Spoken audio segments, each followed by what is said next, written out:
आज हम लोग एपिसोड पढ़ेंगे 42 मेरी राहें तेरे तक है बाय मदिहाशा पाकिस्तान। अभी मैं क्या करूँगी, ये मेरे साथ ऐसे कैसे कर सकता है। इसने तो कहा था वो मुझे तलाक दे देगा, फिर अभी मुझे क्यों ऐसे परेशान कर रहा है। प्रीति का दिमाग पूरी तरह गुम चुका था। वो 2 दिन से यूनि भी नहीं गई थी। चुनों के जहन की बातें उसको परेशानी को मुसलसल बढ़ा रही थी। अब जो भी करना होगा मुझे बहुत संजीदगी से करना होगा। अगर घर में किसी को मेरे खुफिया निकाह का पता चला तो बहुत बुरा होगा। वो ये सोच दिमाग में आते ही आने वाले तूफान का आगे ख्याल भी जहन में बिल्कुल खींचना नहीं चाहती थी। वो खुद की आंखों को बेदर्दी से साफ करती तेजी से फ़ोन उठाते अपनी फ्रेंड को बुला गई। लंदन। उस दिन के बाद महराज और इबादत में किसी किस्म की बात नहीं होती। महराज अगर उस पर चाहता तो गुस्से से कुछ भी कर सकता था, लेकिन वो खामोश रहा। चुना कि वो जानता था कि उसने ज़बरदस्ती इबादत से निकाह किया। इसकी इस हरकत से उसको अंदाज़ा हो गया था कि उसने अभी तक उसको माफ़ नहीं किया। इबादत ने नोट किया था महराज उस दिन के बाद कभी भी उसके करीब नहीं आया था और ना ही उसने फिर खुद से रूही के बारे में कोई बात की थी।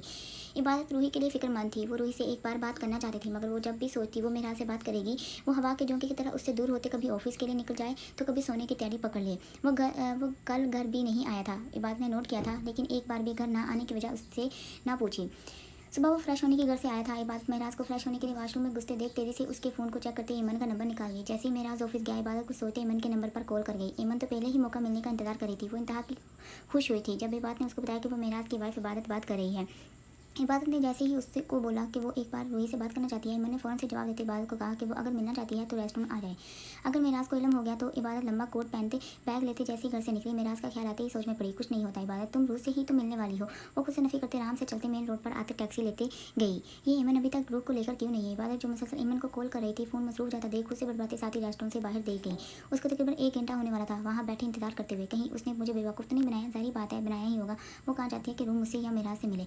इबादत को खुद पर गुस्सा आया था कि वो क्यों उसके कहने पर मुंह उठाई यहाँ चली आई। वो पूरे गुस्से से उठते साथ ही बैग कंधे पर डालते कोट जो उतारा साइड पर रख चुकी थी उठाते वापस जाने के लिए मुड़ी। हेलो इबादत। अभी वो पलटी थी कि आसिफ को सामने मुस्कुराते देख खड़े देख के बाद की सांस पल भर के लिए गले में अटकी। वो जितना हैरान हो सकती थी उसको देख वो हो चुकी थी। रिलैक्स इबादत, मैंने तुम्हें यहाँ देखा तो बात करने चला आया। वो उसके चेहरे पर बदलते रंग देख आराम से बोलते करीब आया। इबादत डरते फ़ौरन से करीब मजीद पीछे हुई थी तब तुम यहाँ।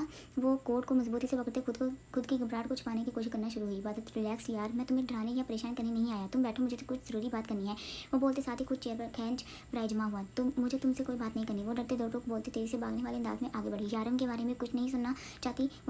वो वैसे ही बैठा बहुत मज़े से बोला था। इबादत के कदम थमे थे। यारम वो तेजी से पलटी थी जबकि लबों पर यारम नाम खुद ब खुद ही आया था। क्या हुआ, तुम ऐसे इतना शौक क्यों हो रही हो। मुझे लगा था तुम अपने यारम से मिल चुके हो। जब मैंने तुम्हें लंदन में पहली बार देखा मुझे यही लगा कि तुम सिर्फ अपने यारम के लिए यहाँ आई हो। वो उसके चेहरे पर छाई हैरानगी देख अदर संजीदा होते गोया। यारम लंदन में है। जैसी बात ने ये सुना वो बेयकीनी से नम होती आंखों से आसिफ को देख गई। तुम ऐसे इतना हैरान क्यों हो रही हो। वो जान बनती एकदम उठते खड़ा हुआ। Don't worry, don't tell me कि तुम्हें पता ही नहीं कि यारम यहाँ है। वो उसके चेहरे पर छाई हैरानगी देख बहुत मज़े से अनजान बनती अपने किरदार में घुसा। यारम यहाँ, बात तो यारम पर ही ठहर गई थी। कहाँ है वो, प्लीज़ मुझे बताओ। तुम कैसे जानती हो। बात को लगा था जैसे उसको उसका खोया सब कुछ मिल जाएगा, मगर वो पल भर के लिए भूल गई थी कि सामने शख्स कौन है। बताया तो इबादत, वो यहाँ तुम्हारे आसपास ही मौजूद है। आसिफ वापस से अपनी जगह पर पराजमा होते बोला। और रही बात मेरे जानने की तो तुम शायद भूल रही हो। तुम्हारे बारे में मैं पल पल की खबर रखता हूँ। वो उसको बताते बहुत कुछ बावज करवा गया। मैं भी कैसे भूल गई। तुम तो आसिफ हो जो हर वक्त इस मौके की तलाश में रहता है कि कब कैसे मुझे अजियत दे सके। और तुम्हें क्या लगा था मैं तुम्हारी बात पर यकीन कर लूँगी। बात उसके तेवर देख स्पार्ट हुई। तुम्हारी गलतफहमियाँ। मुझे कुछ भी बुरा बोलने से पहले एक बार वॉल ग्रास से बाहर डोर के दूसरी पार नजरें दुराओ। और इससे पहले इबादत में बात मकबूल करती वो उंगली से इशारा करती उसके पलटते देखने पर मजबूर कर गया। यारम जैसी बात ने देखा बात की सांस ही बेयकीनी से यारम को देखते बाहर की तरफ भाग गया। सिर्फ अपनी जगह से मुस्कुराते उठा और आंखों पर ग्लासेस लगाती बात के पीछे ही निकला।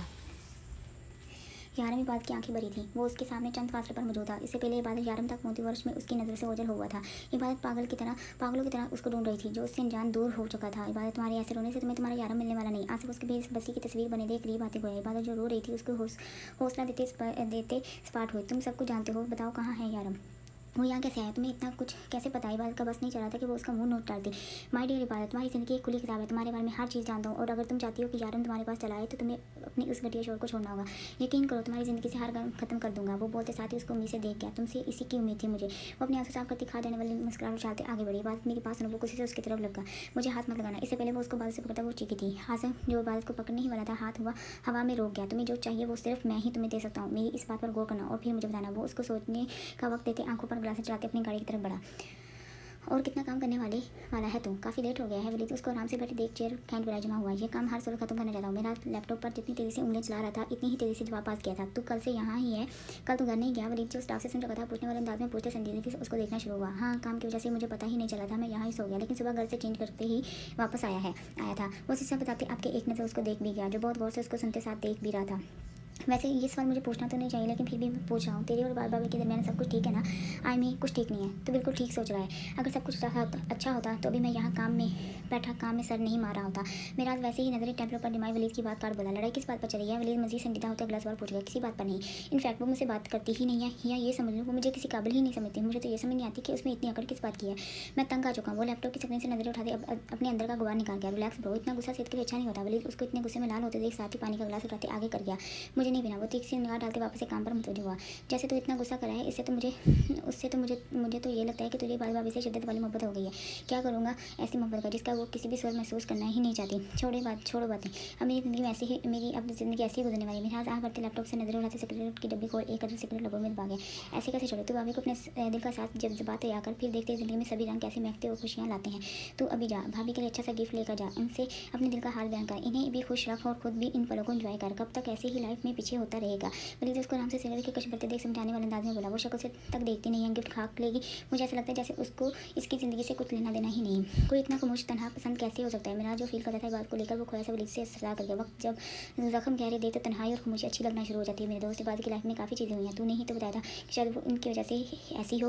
वलीद सोचते गया, मानता हूँ माजी में बहुत कुछ हुआ, मगर ये भी सच तो सच है कि जैसे मैं वो निकाह नहीं रखना चाहता था वैसे ही वो भी किसी और को चाहती थी। मेरे हाथ बोलते बोलते आखिरी की बात दिल में से बर्बाद जो वलीद ना सुन सका। एनीवे तू ये माजी छोड़ और अभी उठ जा और घर जा। जाते हुए भाभी के लिए कुछ लेते जाना। वलीद लैपटॉप बंद करते उसको खींचने वाले अंदाज में उठाते बैठे से खड़ा होकर गया। मेरा हाथ हल्के से मुस्कुराया जबकि कोट बाजू पर डालते उसकी हमरा ऑफिस से निकला जारी है।